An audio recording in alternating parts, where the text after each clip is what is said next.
Thanks for joining us. I'm Megan Roberts. The federal government is committing more than $2.5 billion to increase Canada's military presence in the north. The funding will be used to create 3 new northern military hubs in Iqaluit, Yellowknife, and Inuvik. The CBC's Mahnur Mubarak has our top story tonight. The hubs will be located in Iqaluit, Yellowknife, and Inuvik. They will have airstrips and equipment that would support military aircraft operations. National Defense Minister Bill Blair made the announcement in Iqaluit today. They're going to increase the Canadian Armed Forces' presence and resourcefulness and responsiveness right across the Arctic and the North. Blair says the hubs would also help support search and rescue operations. The government was originally committed to spending $218 million to build a network of northern hubs, but are now spending $2.67 billion on the initiative. That's more than 10 times the initial amount.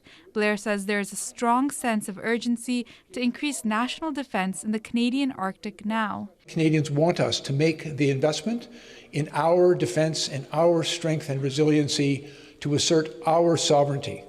We clearly should not be relying on anyone else to defend our nation. Premier PJ Akiagok also spoke at the press conference and echoed the need for Arctic defense, considering the geopolitical state of the world. Considering the jabs about Canada as a 51st state, it is even more urgent for our country to reinforce our presence in the Arctic.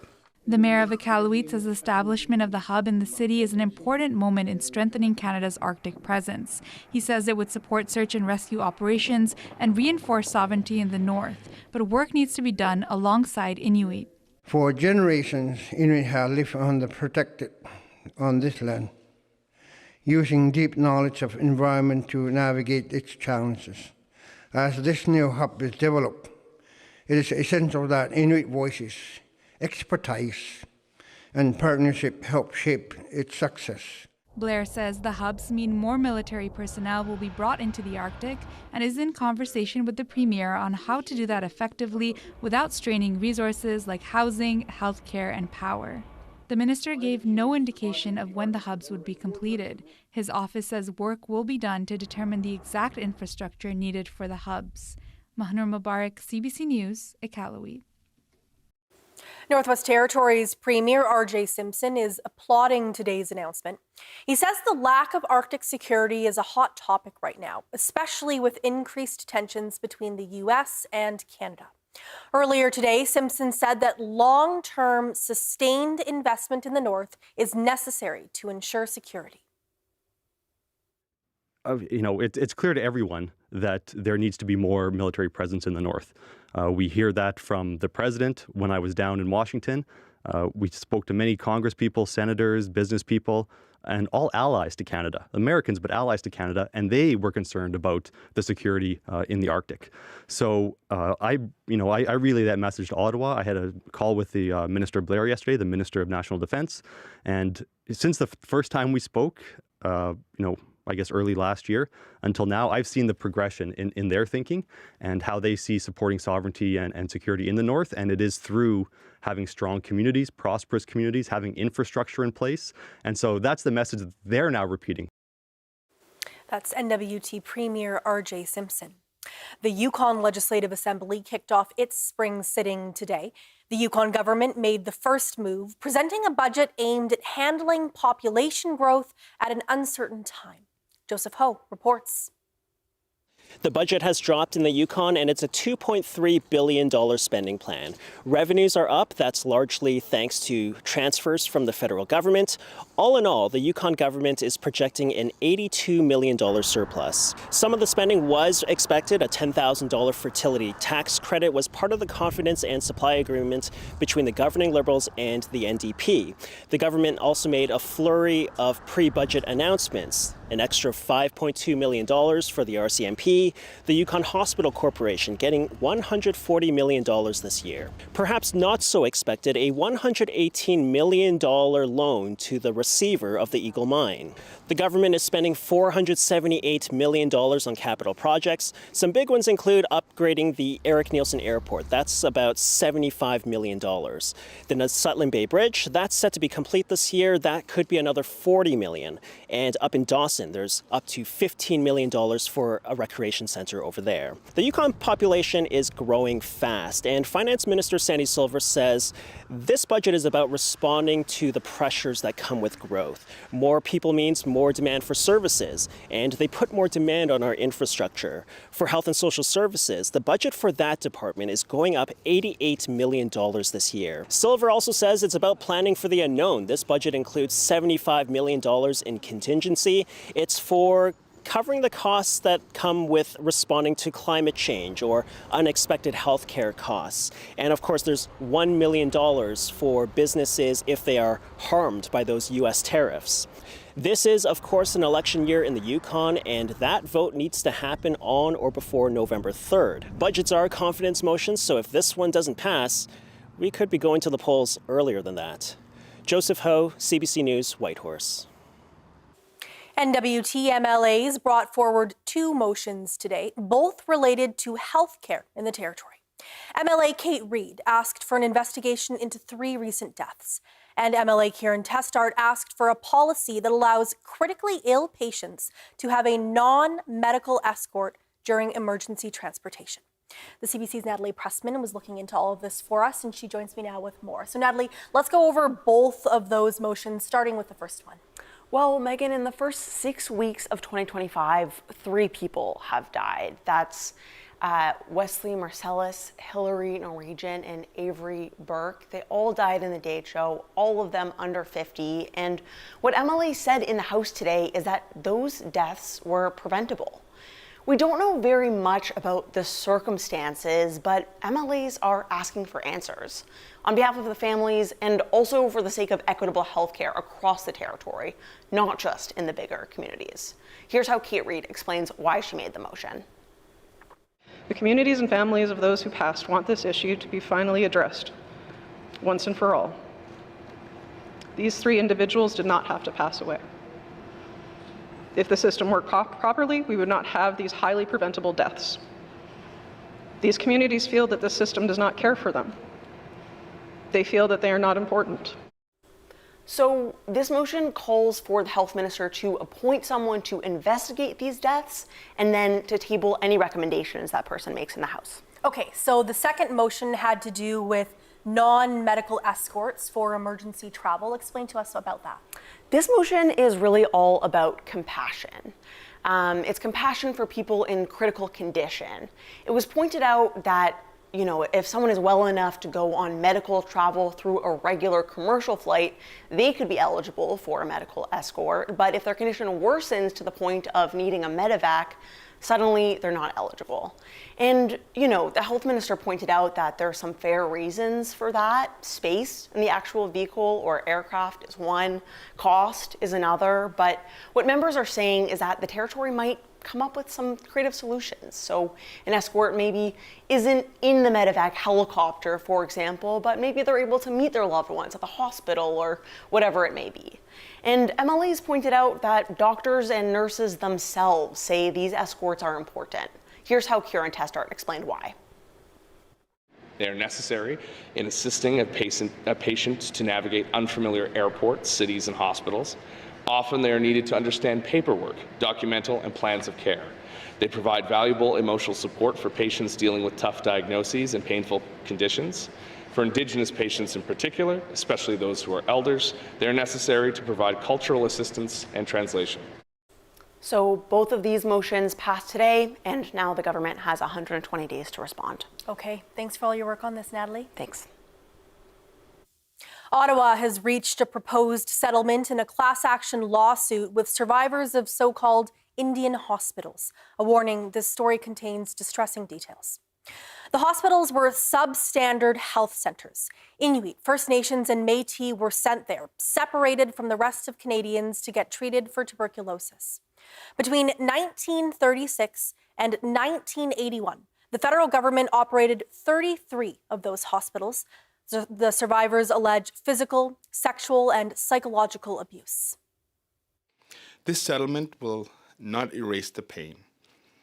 It will not bring back what was taken, but it does represent something that was long denied: responsibility.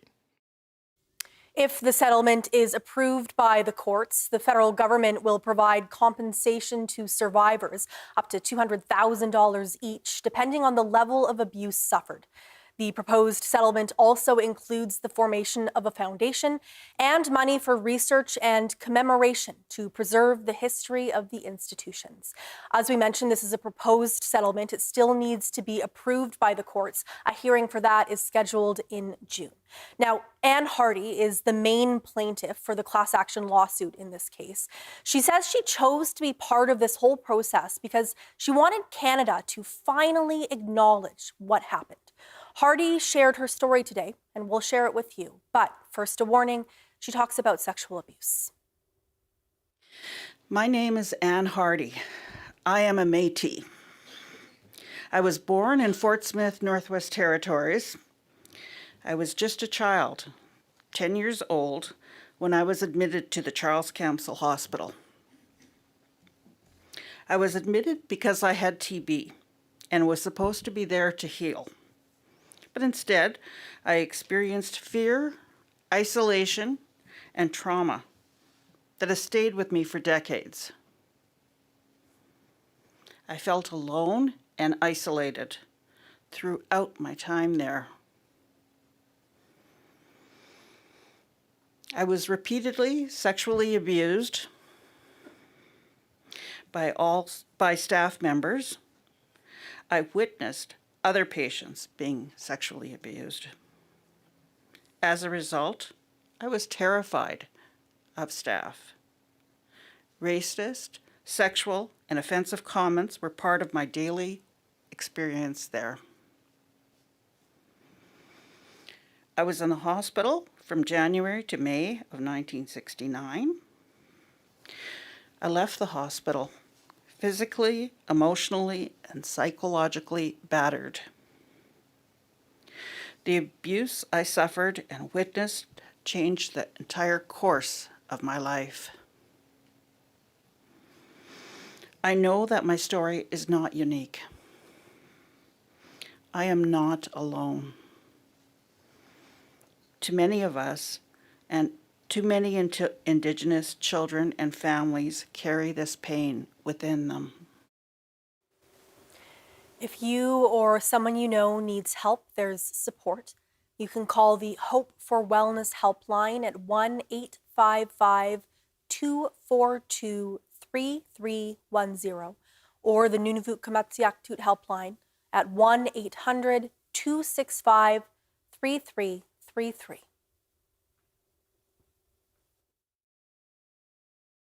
Forced and coerced sterilization of Indigenous people is still happening. The Survivors Circle for Reproductive Justice has supports available for Indigenous survivors. Join the National Registry and access up to $70,000 in healing support funds for individuals, families, and communities. The deadline to apply is March 31st. If you or someone you know has experienced forced and coerced sterilization, please call 1-877-386-0750 or visit reproductivejusticesurvivors.ca for more information. Having 2 kids in diapers impacts every part of our lives. The Canada Child Benefit allows us to give our boys extracurricular activities. It opens their world. Find out if you qualify at canada.ca/everydollar-counts. I was fighting losing battles with opponents disguised as friends, and coming home to a different fight that never ends. I saw no other choice. I had to leave a roof for the rain. But sometimes I wonder if there was a path with more to gain. Maybe the opportunities would have been better, and every day would take me further towards something greater. To help create new paths for youth experiencing homelessness, the Home Depot Canada Foundation is committing $125 million by 2030.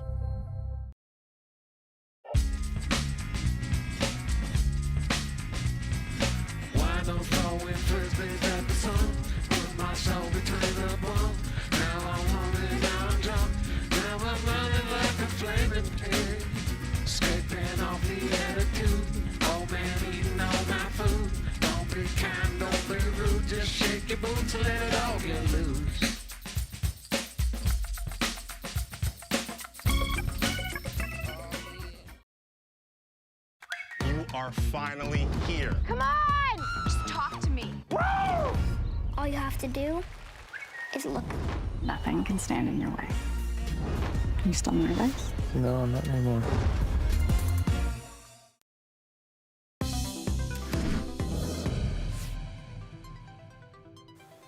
A correction now to a story on last night's show about Northview Residential's briefing to NWT MLAs. We said that in January alone, nearly 3,000 non-residents were removed from Northview's buildings. In fact, those people were asked to leave the premises.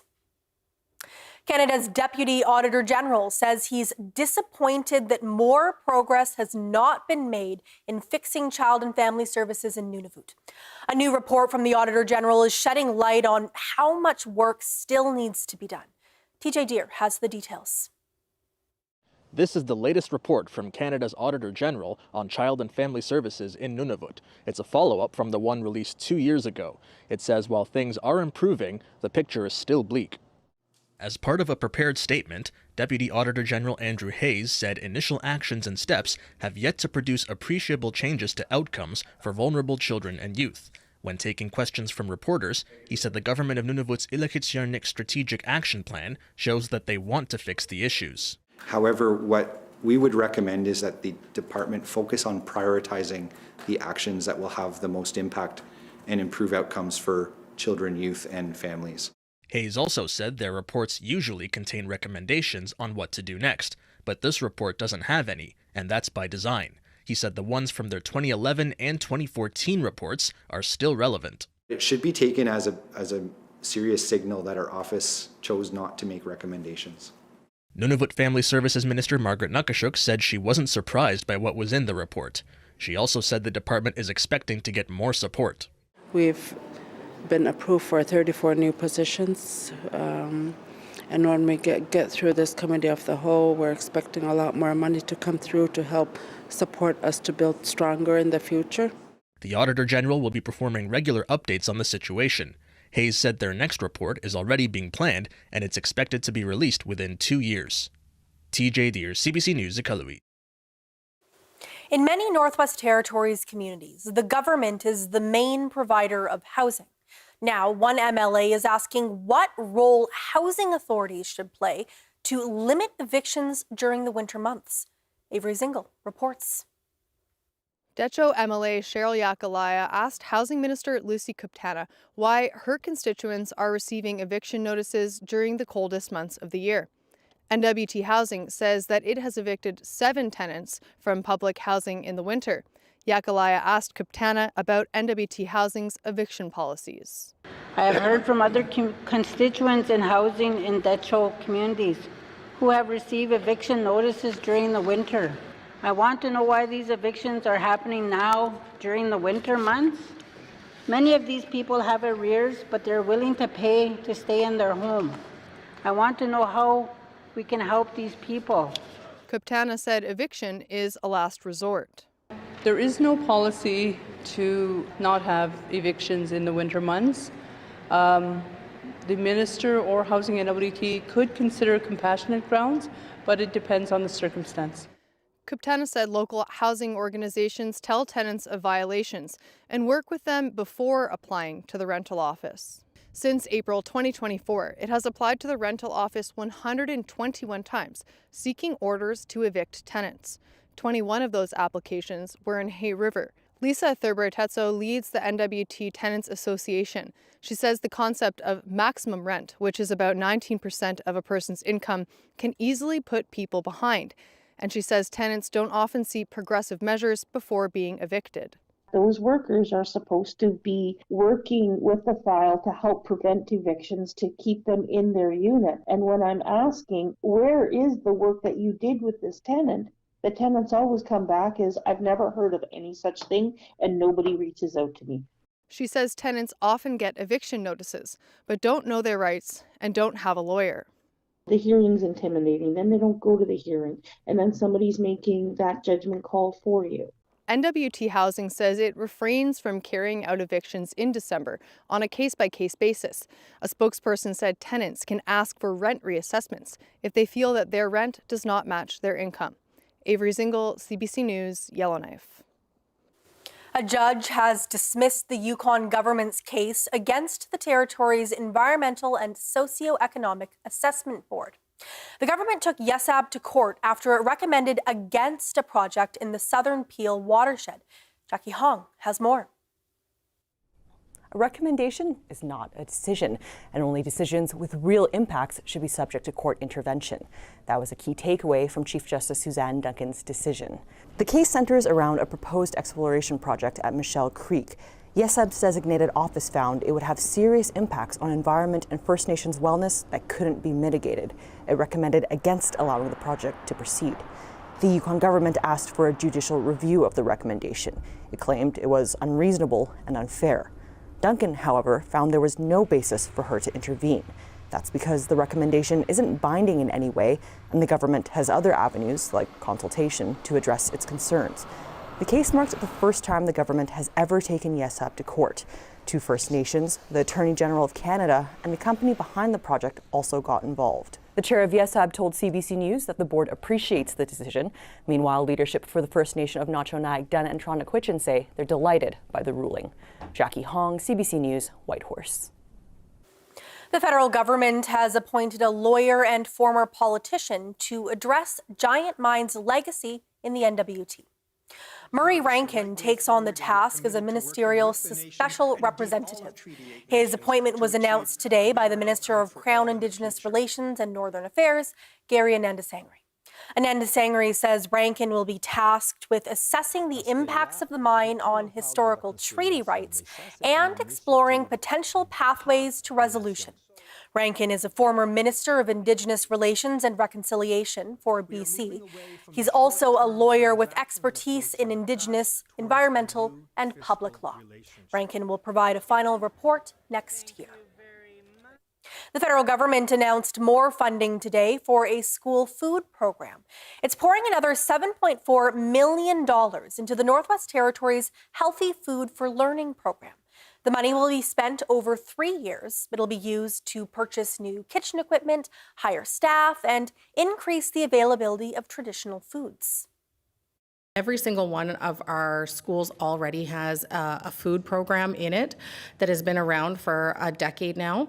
And so this program really it's a complete game changer of that existing program because it takes it from over a 3-year period to where it was just under $2 million to now we're looking at $9.35 million. The government of the Northwest Territories invests $650,000 annually in the Healthy Food for Learning program. It provides free meals for kindergarten to grade 12 students in 49 schools across the territory. The new federal funding comes from the National School Food Program, which was announced in the 2024 federal budget. A high school media class in Tuktoyaktuk NWT is teaching youth about reporting the news. The class of 5 students took a tour of the CBC office in Inuvik this week, and they got to sit in on a live episode of Northwind with Wanda McLeod. The CBC's Des Loreen was there to get all their reactions. We'll hear from the media class from Mangalalak School in Tuktoyaktuk, who's joining me in studio today. Nice to have 5 Tuk youth were invited to take a tour of the CBC office in Inuvik as part of their media class. They're all students from Mangalalak School. They produce a local radio news program once a week. So I just went to Hamlet office and I said, would it be possible for us to use the radio station in Tuk and have this course do a regular show every week. So we're on every Thursday at 11:30. This class is awesome for other students because maybe it'll get them into a career. The media class teaches them interviewing skills and broadcasting news over radio. Definitely getting used to the people. I find I really get nervous when I'm around people I'm not used to. I just take time to get to know them personally outside of working with ICS and Tuk TV. And then I just remind myself that I'm doing it for a purpose. The group also toured the Inuvialuit Communications Society office while they were in Inuvik. If you have a story idea for the class, you can contact Mangalalak School. Des Loreen, CBC News, Inuvik. The countdown is on for the Arctic Winter Games. By this time next year, athletes from across the circumpolar north will be making their way to Whitehorse to compete. But with a shaky political climate, some wonder if it'll all go to plan. Earlier this week, Yukon NDP leader Kate White suggested banning athletes from the U.S. in light of the trade war. White pointed to Russian athletes who were banned following attacks in Ukraine. But the president of the 2026 Host Society says it's not up to political parties to decide. It's a decision left to the Games International Committee.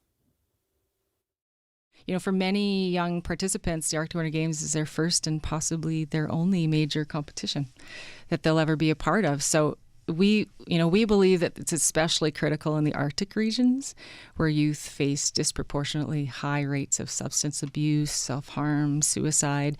The Games provide a positive outlet and a sense of purpose and a place where young people feel supported and are celebrated for their dedication. Yukon's premier also reiterated yesterday that decisions about participation are made by the AWG International Committee and not by the territorial government. Now let's take a look at the weather.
And that is Northbeat for tonight. For news anytime, go to cbc.ca/north. Thank you for watching. I'm Megan Roberts. Have a good night.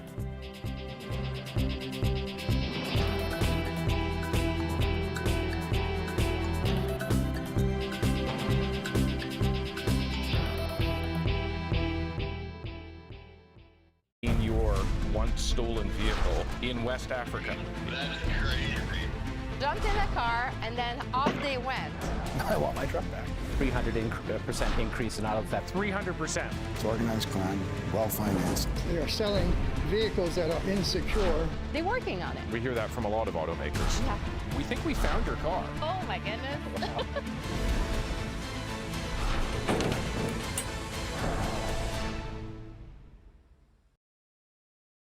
Earth is our collective home. That makes us all family. As family, we strive to love and protect each other. Diversity of species is our strength. We are all connected. We survive and thrive together. We celebrate many things this season and make many choices. Taking care of our family should be the easiest. We're in this together.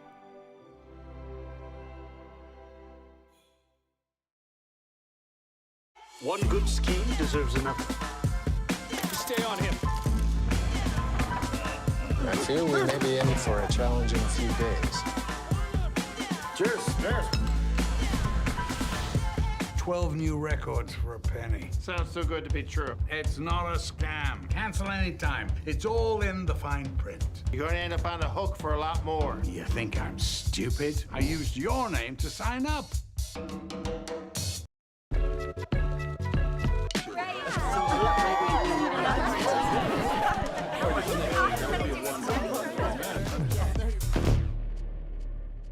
Alcoholics Anonymous, For more information, visit aa.org